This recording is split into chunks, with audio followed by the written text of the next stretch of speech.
Béatrice, bonjour. Bonjour, bonjour tout le monde. Béatrice, on le voit, il y a un développement permanent de la Fondation. Qu'est-ce qu'elle a de si singulier, cette Fondation, Pierre Fabre? Alors, cette fondation, elle est vraiment unique, je dirais pour deux raisons essentielles. La première raison, c'est qu'en France, c'est la seule fondation reconnue d'utilité publique qui est l'actionnaire majoritaire d'un grand groupe industriel. La seconde raison, elle tient à son mode opératoire. Alors là, c'est un petit peu plus long, il faut que j'explique comment elle répond à sa mission statutaire d'utilité publique, qui est, je le rappelle, donner accès aux soins, aux médicaments de qualité, aux populations des pays les moins favorisés et des pays en crise. Donc comment faire? La Fondation n'est pas une ONG d'urgence qui intervient sur le terrain pour secourir des populations sinistrées. Elle n'est pas non plus une structure qui distribue des subventions. Elle est une fondation qu'on appelle, disons, fondation opératrice, c'est-à-dire qu'elle met en place, elle mène ses propres programmes dans les pays en appui, en collaboration très étroite avec les acteurs des pays eux-mêmes, donc des hôpitaux, des universités, des sociétés savantes, des associations de patients, et toujours en lien avec les autorités sanitaires des pays. Elle le fait également, donc on travaille dans la durée et on travaille actuellement dans une vingtaine de pays, parmi les plus démunis, donc en Afrique subsaharienne, en Asie du Sud-Est, aussi au Liban et en Haïti. Et à chaque fois, l'objectif principal, l'enjeu, c'est vraiment de pérenniser les actions qui sont mises en place. Donc la Fondation, elle apporte certes des financements, mais elle apporte aussi de l'ingénierie projet et de l'expertise technique, scientifique. Et surtout, elle s'engage dans la durée. C'est ça qui fait beaucoup la différence. On crée un compagnonnage étroit avec nos partenaires, un compagnonnage vraiment de grande proximité. Et certains de nos programmes continuent à se développer après 15 ans. Donc la Fondation a de nombreux programmes, donc de nombreuses sollicitations. Alors comment vous effectuez vos choix plus particulièrement? Alors, je dirais que dans tous nos domaines d'intervention, tous ces domaines ont été choisis pour répondre à des besoins essentiels, voire vitaux, et pour lesquels les financements internationaux étaient soit absents, soit vraiment insuffisants. Donc, je citerai comme exemple la formation des pharmaciens. Un moyen essentiel de lutter contre la prolifération des médicaments de mauvaise qualité ou des médicaments falsifiés. Un autre exemple significatif, c'est le choix de lutter contre la drépanocytose.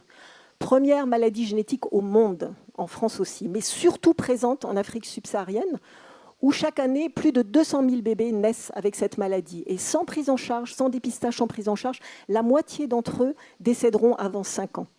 Et depuis 15 ans que la Fondation s'est investie sur ce sujet, elle est reconnue comme un des acteurs principaux en fait, en Afrique francophone. Alors, l'autre critère aussi très important pour le choix des actions de la Fondation Pierre Fabre, c'est de s'impliquer, de s'engager auprès des populations les plus vulnérables.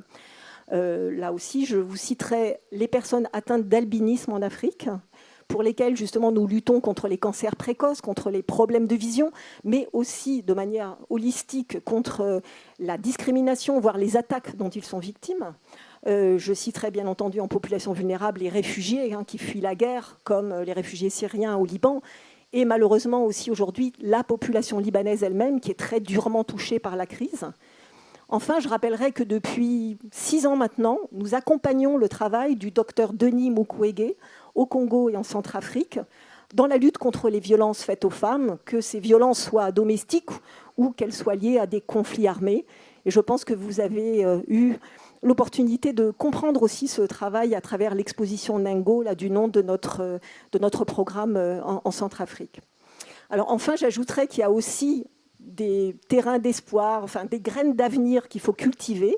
Et c'est pour ça que la Fondation mise également sur l'innovation. L'innovation à travers la santé digitale, qui apporte des vraies solutions pertinentes, comme la téléexpertise, pour pallier justement un manque cruel de personnel de santé qualifié, et notamment de spécialistes dans les pays où nous intervenons. On voit du développement des actions. Alors comment tout ça est financé? Alors comment c'est financé? C'est la magie, c'est financé principalement par les dividendes versés par le groupe Pierre Fabre. Donc chaque année, évidemment, le bénéfice de l'entreprise est réinvesti d'abord dans l'entreprise, mais une partie de ces bénéfices va financer les actions de la Fondation Pierre Fabre. Tout ça nous permet aujourd'hui de disposer d'un budget opérationnel de pratiquement 20 millions d'euros, mais auquel contribuent également les subventions de l'Agence française de développement, qui dépend du ministère de l'Europe et des Affaires étrangères, et qui cofinance un certain nombre de projets et de programmes de la Fondation, notamment en Centrafrique et au Liban. Développement toujours, on le constate avec ce nouveau bâtiment, ces nouveaux locaux. Alors ils sont destinés à qui? Pourquoi plus particulièrement? Alors, ils sont destinés à accueillir les collaborateurs de la Fondation, parce que l'équipe a grandi pour faire tout ça. On est pratiquement une cinquantaine, avec aussi des collaborateurs en permanence dans les pays. C'est aussi pour accueillir, évidemment, nos partenaires, qui sont si importants. C'est-à-dire eux qui, finalement, font, les médecins, les spécialistes, les coordinateurs, qu'on fait aussi venir ici pour travailler avec nous, et puis aussi les acteurs de la santé mondiale avec qui nous coopérons.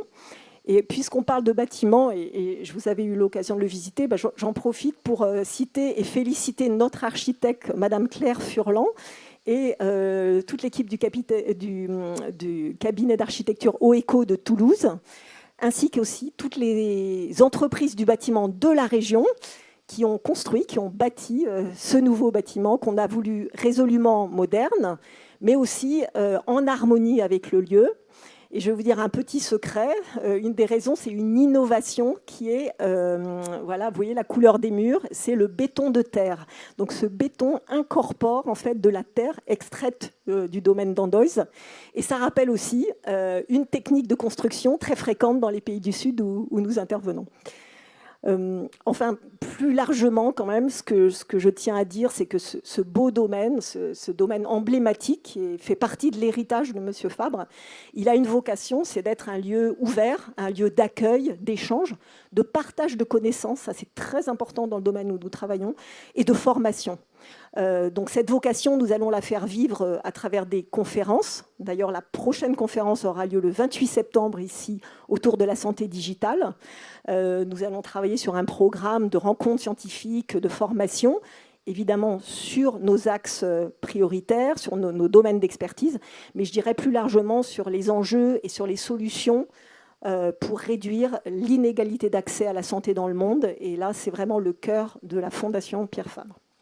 Voilà qui est clair sur la présentation des enjeux et le rôle de la Fondation. Donc on vous remercie, on peut vous applaudir pour votre témoignage et vos actions. Merci Béatrice.